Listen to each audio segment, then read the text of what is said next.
I've just added a tuner, metronome and a piano feature inside my mobile app built on Expo and React Native, of course.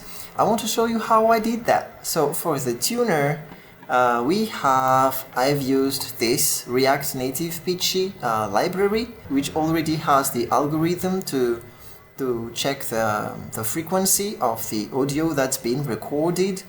But instead of using React Native permission there, I'm using Expo Audio, which is in alpha right now, but I'm sure that the features that we're using here are like already okay, and it's much easier to use. And this is how I ask for the permission if the app is opened for the first time. So that's just the little tweak that I've added. What React Native Pitchy gives us is just the frequency. So we also need to do some calculations based on the frequency and its relationship to the notes. So as we can check here, we get the frequency and we get the closest note to it with indication on sharps and flat. And this is like jumpy. We need to fix this with some transitions and some smooth stuff, but we're gonna do that later. And for the metronome, this here, although it's quite hard to know unless you know or I tell you, this here is a web view.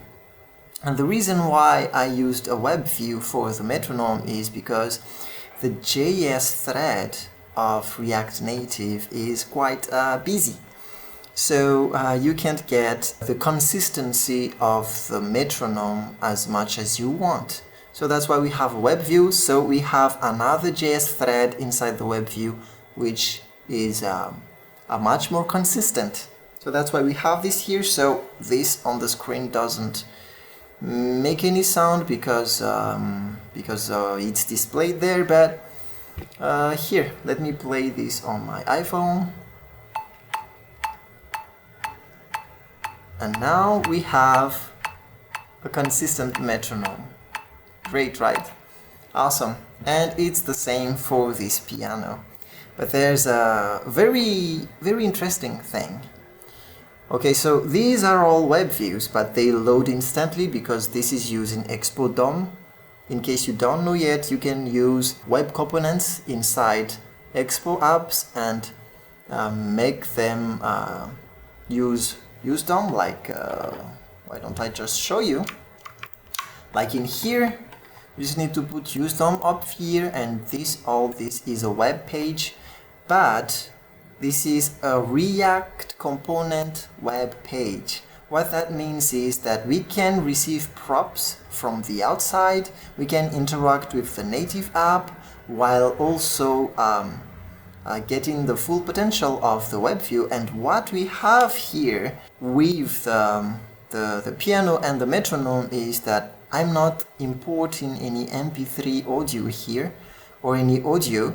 I'm just using the audio context and using the audio context to render the sound or make the browser make sound. And that's how we've been able to do that. I don't know how to do that on native. I believe that we will need to write native modules for this, but this is like lightweight and also light on the user's end because this is just a simple web page. So yeah, that's how we've done this, and this is just the audio context of the web view that's just playing the frequency, and that's how we did it. If you have any question, if you want us to dive deeper into any of these features, I'd be glad to. So write your thoughts in the comments, like, subscribe, and I guess there will be more that we'll talk about later. So thank you for watching. Bye.